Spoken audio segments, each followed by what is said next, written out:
So it looks like the West is going to go ahead and use this incident or series of incidents in Bucha outside of Kiev, northwest of Kiev, as their focal point, the focal point of attacking Russia. They're claiming there was a massacre, Russia killed all of these people, hundreds of people, and then they just left them there for the whole world to see, so they could incriminate themselves as war criminals, essentially. And nothing about the story adds up. And then you have the Russian government saying, we left before those people tied up and killed on the street showed up. We left before that happened. And so now you have the Western media trying to conflate all of the dead bodies in that area. There was a war there. They're trying to conflate all of the dead bodies there with these bound and executed people found more recently. And they're trying to lump them all into one group and then again push the blame onto Russia. And then because Russia can see what is happening here, they went to the UN and they asked for an investigation to begin. And the UK, who I guess has the chair for the time being for the UN Security Council, said no. They shut it down twice. And so there's not going to be a serious investigation. Part of this propaganda effort is the New York Times, and they're doing a trick that I saw them do all throughout the Syrian conflict. Satellite images. You just say satellite, and most people, anyone who still thinks the New York Times is a credible source of information, they're going to just instantly believe whatever you say the satellite says. People have pointed my attention to this very good thread on Twitter, and I'm going to go over it, and they're going to go through all of the points. And then there's some things there that I want to point out as well. So let's just go ahead and do that. And again, remember, there were deaths all throughout that area because there was a war going on. Russia fought their way in. They fought to stay there. And then they withdrew, and then Ukrainian forces re-entered the area once Russia had left. That's what happened. And so there was a tremendous amount of fighting, fierce fighting. There was a column of Russian vehicles destroyed in this area. And how do you think they were destroyed? They were destroyed by artillery. And when artillery comes in, it's not just going to destroy these tanks, it's going to destroy everything in the area, including civilians in the area. Those are the bodies that you're going to see in large numbers. And then there's a second group of bodies where people were bound and executed and mutilated and left on the street. And a lot of these people are seen wearing white armbands, which are being worn by Russian forces and people identified as friendly in that area. And so I guarantee you what happened is that the Ukrainians went in there. You had these hardliners, the first to charge in there, and they were sweeping the area for collaborators. And that's what they did. They killed these people. And then they lumped them in with everyone else and said Russia killed all of them. So let's go over the thread here. It's antiwar_soldier. That is their Twitter account.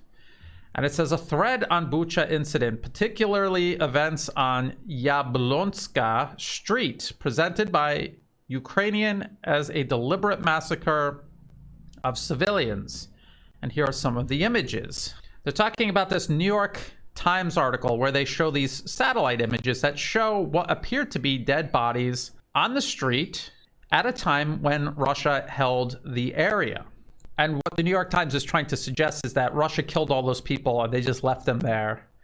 And they were there all month. And Russia is lying when they said there were none of these bound and executed people when they left the area. These people in these images, first of all, you're looking at a satellite picture from outer space. You cannot tell what killed these people from outer space. All you could see is there might be a body there. What you can also tell is there's significant damage all around the area from artillery strikes. And we're going to get into that.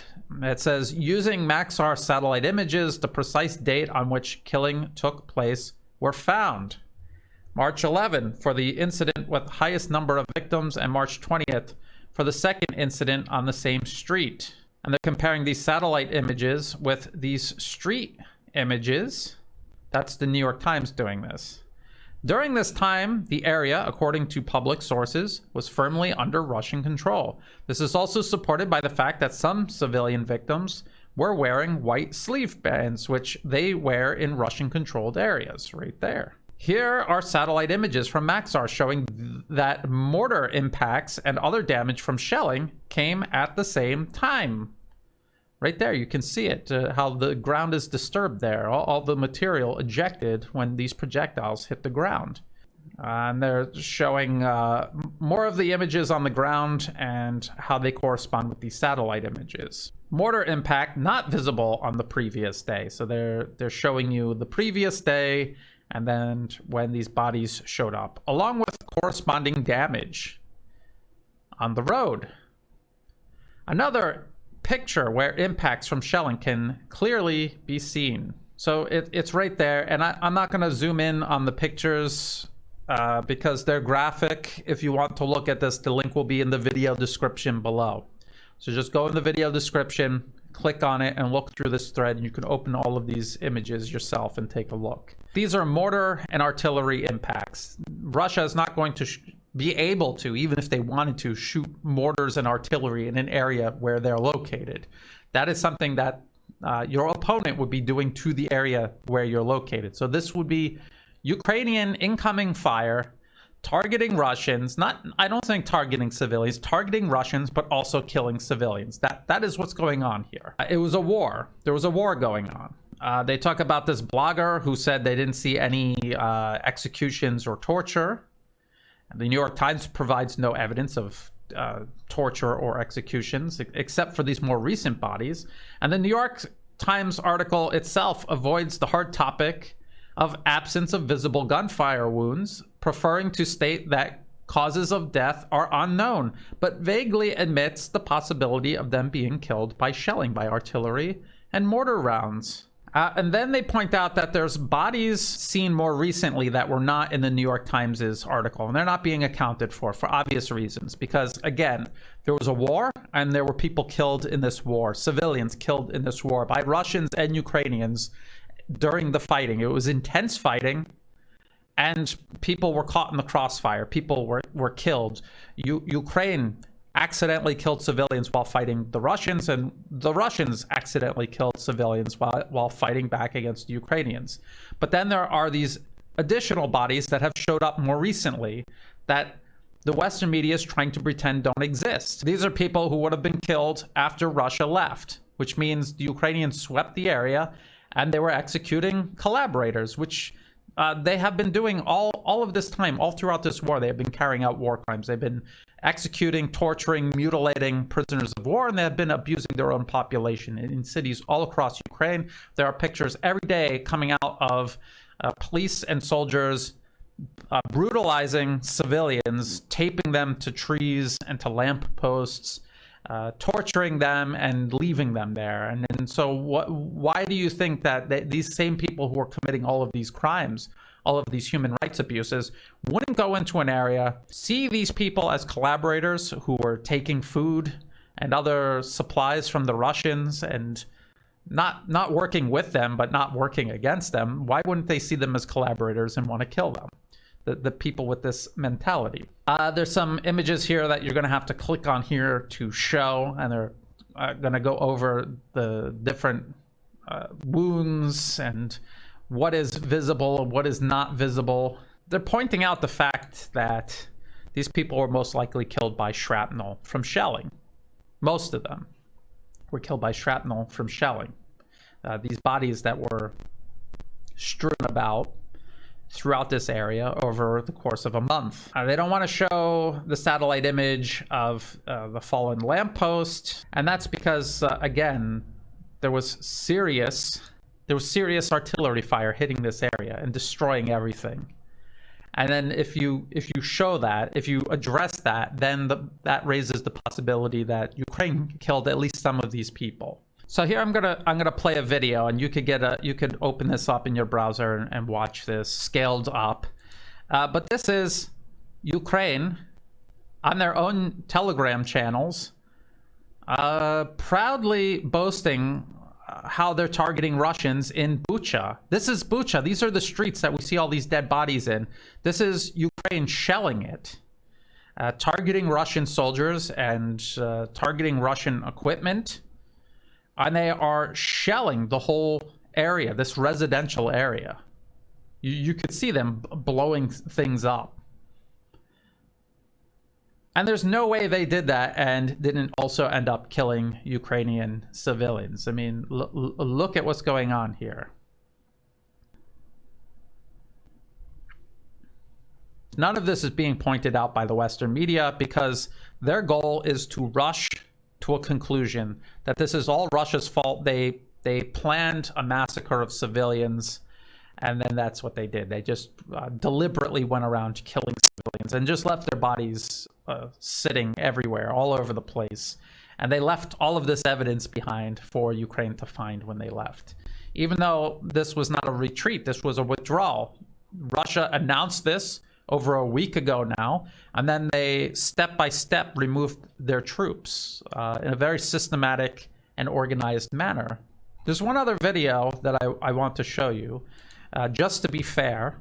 It's this video, and they show you this column of Russian vehicles in the streets, and if you look closely, you can see that there are other armored vehicles in the side streets covering their flanks.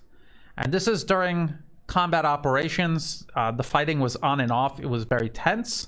It was a column like this that was being attacked in that other video by artillery. So this is what the Russians were facing when they were in this area.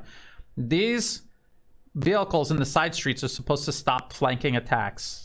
Soldiers with, say, a Javelin missile or something, trying to come around, or RPG coming around a corner and trying to target them. And so as someone pops up here, they're going to just shoot, because that's what soldiers trained to do. See a silhouette and shoot. And that's what happened. Only this isn't a soldier that is going down the street. It's a civilian on a bicycle. And so what happened? They fired on a civilian on a bicycle. This is going to happen on both sides. This is not a massacre. This is not a deliberate and systematic targeting of civilians. It's an accident. It's still wrong. You should still get in trouble for this. But it's not what the Western media is trying to portray it as. It's a deliberate, premeditated war crime, a massacre, a genocide. It's as bad as Ukraine shelling Russian positions in a residential area and killing their own civilians. It's as bad as that Ukrainian tracked vehicle running over a car in Kiev at the beginning of the war. It was an accident. The Ukrainians did it, but it was an accident. And that is different than a premeditated massacre or a war crime. Now, if you want to see what a war crime looks like, look at my previous video. The link will be in the video description below, and you will see what a deliberate war crime looks like, where Ukrainian soldiers now repeatedly have been caught on camera tying up Russian soldiers, torturing them, executing them, and then mutilating their bodies afterwards. They have been caught on multiple occasions now on camera doing this. I have yet to see any video of Russians doing this to Ukrainians. That is different than what we're talking about in Bucha. So I thought that thread did a really good job laying the New York Times' lazy satellite investigation to rest. I think there needs to be a real investigation, and I think we need to be very careful about believing what the Western media says.